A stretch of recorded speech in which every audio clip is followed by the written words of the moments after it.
So Hong Kong is losing its sheen. Perhaps it could take a lesson or two from Russia. The Russian economy is gripped by sanctions. Many industries have been crippled except for one, the oil and gas industry.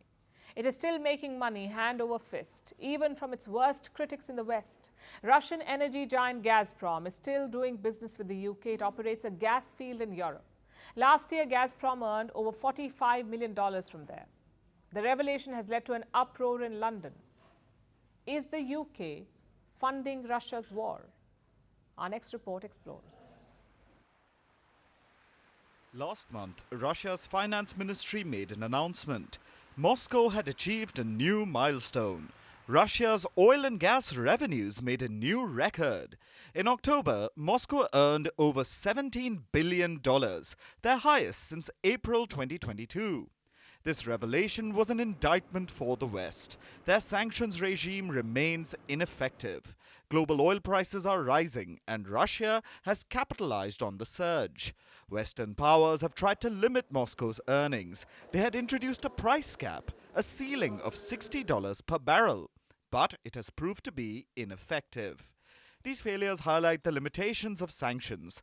Russia can still exploit many loopholes. One of them is this gas field. It is called Silimanite. The Silimanite field is spread across British and Dutch waters.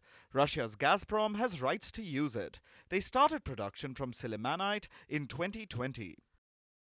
For 3 years, Gazprom has gone about its business here, despite the war in Ukraine and Western sanctions.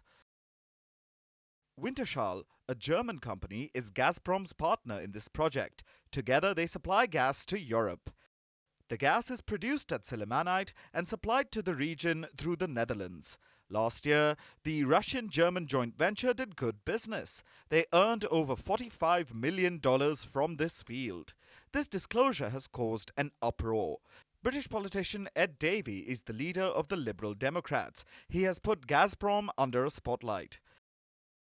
Davey says Gazprom is drilling gas from the UK's territory, and this is totally unacceptable. But Gazprom isn't doing anything illegal. Even though the UK has sanctioned Gazprom executives, the energy giant itself faces no sanctions. Gazprom still supplies gas to Europe. In fact, the demand has only risen. The European Union has imported a record volume of gas from Russia. From January to July, imports to the region shot up by 40%. This surge was driven by two European nations in particular, Belgium and Spain. They were among the biggest buyers of Russian gas in the world. China came first. Belgium and Spain were ranked second and third. Europe still remains addicted to Russian gas. 12% of the EU's supply still comes from Russia, even though the bloc has vowed to stop Russian imports. The EU has set a deadline. It wants the ban enforced by 2027. Moscow remains skeptical. It says Brussels won't succeed in this endeavor. This is yet another attempt to create a pseudo-legal scheme to harm the competitiveness of our country's economy. They won't be able to achieve this. They couldn't do it before, and they won't be able to do it now.